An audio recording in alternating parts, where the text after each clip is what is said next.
Hey viewers, you're watching The Savera and I'm Vidhi Joshi.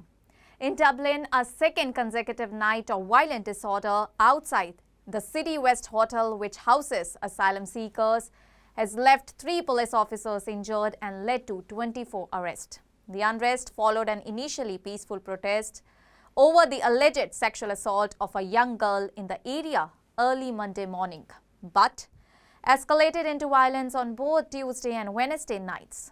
During Wednesday's clashes, fireworks, bottles and stones were hurled at Gardaí, with one officer struck in the head by a bottle and another sustaining arm and shoulder injuries.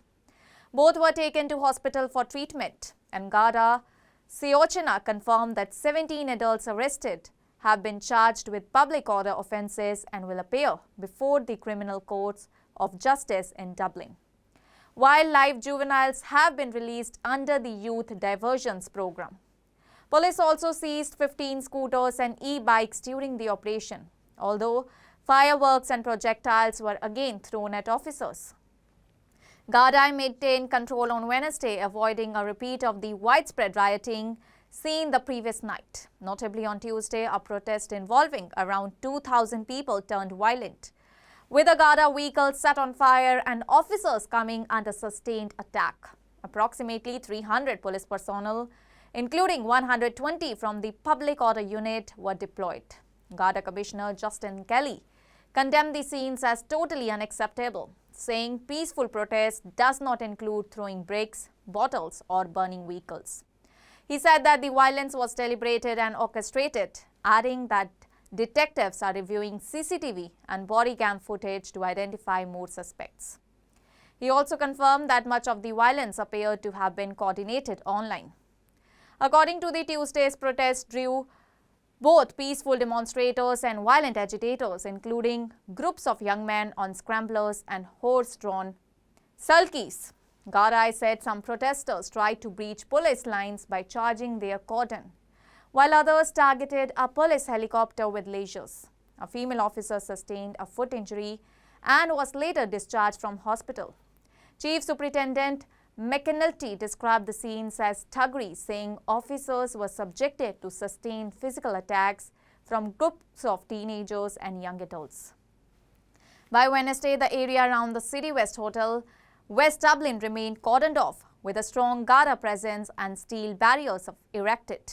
Hundreds of people gathered intermittently throughout the night, including onlookers and families with children.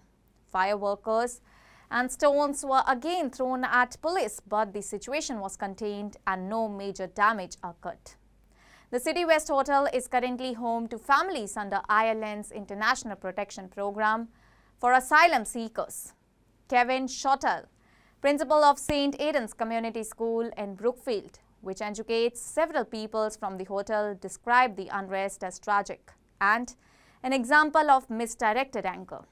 He said many students stayed home out of fear, noting that there are misconceptions about the people houses at the hotel. It's a community of families who have come from difficult circumstances and are trying to get by, he said, adding that one student had fled bombings in Ukraine only to face violence outside his new home.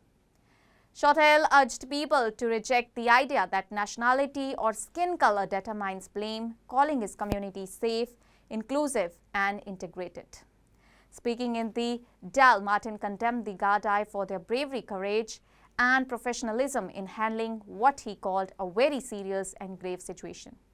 He said that it beggars belief that people would attack officers who are there to protect the public and called for those responsible to face justice. Justice Minister Jim O'Callaghan echoed his remarks, warning that those behind the violence sought to divide communities and would be met with a forceful response. RTE crime correspondent Paul Reynolds said Gardaí were better equipped and more prepared than during the 2023 Dublin riots. Officers used improved incapacitant sprays, stronger protective gear and had water cannons on standby, though they did not need to use them.